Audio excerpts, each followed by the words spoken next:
ما جای 16 بودیم برای غذا. این دوار نامش آخوندیک است. از همین برای واقعا از این پیاده 3 ساعت میره و میه و مکتب 3 ساعت پیاده میره و میه. اینجا دیر میشد و ما سلات کردیم و کمی خربوزه میخوریم. آخوندیک پرسان کردیم. آخوندیک سنفنوز و من از پیش پرسان کردم در کتبانی هفتم رو بسیار تکرار هم است. اینال ما برای چی میره دیگه آخوندیک دمی مسیری که ما میریم و از خانه خود 20 تا تخمه خانگی را پیدا میکنه، سر راه استاد میشه، باز ما میگیریم به خاطر که به اینجا نه نان پیدا میشه نه. دوستای گرامی خوش باشید. آخوندیک هم سلام بده. آخوندیک بای بای بای بای بای زنده باد.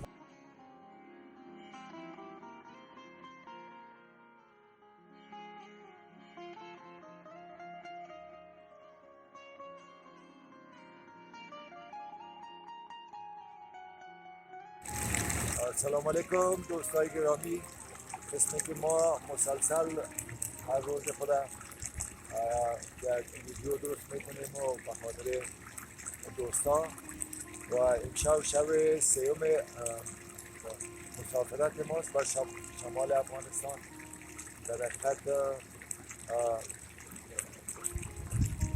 مقصود ما رسیدن به پارکینگ ملی واخان بود و یا به کوریدور واخان و امشب انشالله رسیدیم و ساعت 4 بعد از ظهر از ولسوالی اشکاشم که ولسوالی است که با واخان همسرک حرکت کردیم و فی الحال این ساعت 10:30 شب است که در واخان یک پارک است که به نام پارک ملی واخان یاد میشه و ما بسیار برای ما جای افتخار است که ما در کشور خود در پارک ملی واخان فی الحال رسیدیم و کمپ خود برپا کردیم و قسمی که ما از کابل بگر آمدیم نام این سفر ماندیم 7 شب در طبیعت زیبای کشور خود ما. یعنی ما به این 7 شب غذای رستوران نمیگیریم، در هتل استراحت نمیکنیم، فقط زیر آسمان کبود کمپ خود میزنیم و در جایی که اصلا از کس پرسان نمیکنیم که جمعیت هست یا نیست و در دورترین نقطه و گوشه‌ترین نقطه ما کمپ خود میزنیم. دیگه ساعت 10:30 شب است ما اینجا رسیدیم.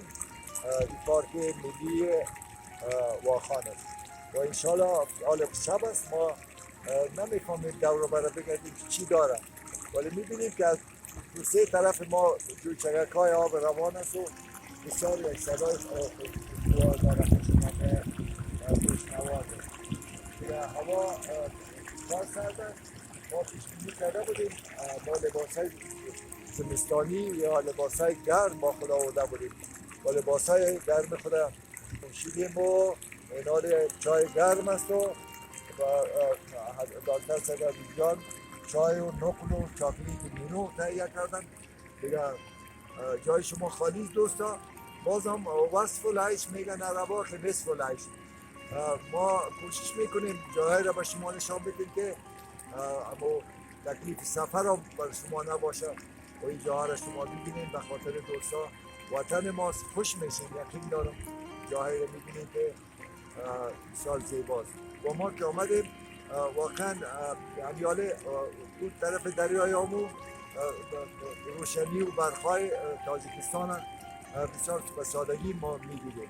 ما به کنارهای دریای آمو آمدیم و اون طرف هم تاجیکستان است و انشالله فردا با ویدیوی دیگر تهیه میکنیم ببینیم در روز روشن چی گپ است. با ما دعا کنیم و ما به شما دعا میکنیم جور باشین، صحتمند باشین، یار زنده، صحبت باقی و چاکلیت مینوس و چای سیاه بسیار مزدار. جایتان خالی. شب بخیر. سلام علیکم دوستان گرامی سلام.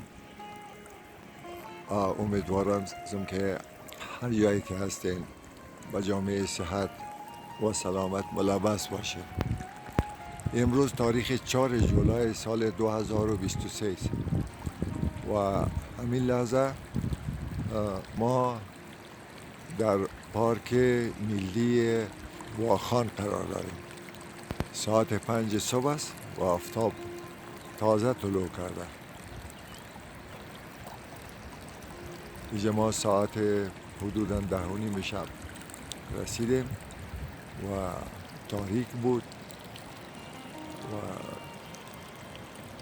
کمپ برگزار کردیم و حالا که روز 3 شنبه 4 جولای است ساعت 5 صبح ما خواستم که ببینیم که ما در کدام موقعیت قرار داریم و دور بر ما چی است. حالا خدمت شما هم شریک می سازیم که این موقعیت به چه شکل است.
دوستان روبروی که میبینین یک پایه تلفن ضرور به نظر میاد در فیلم و این بسیار قدیمی است.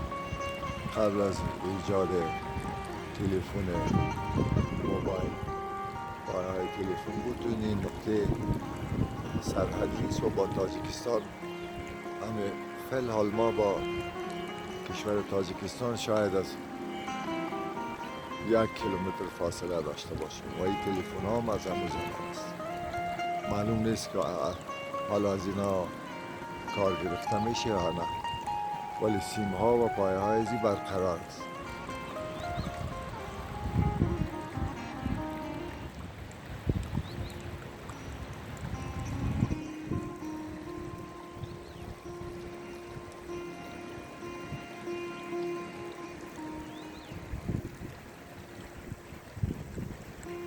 تشکر.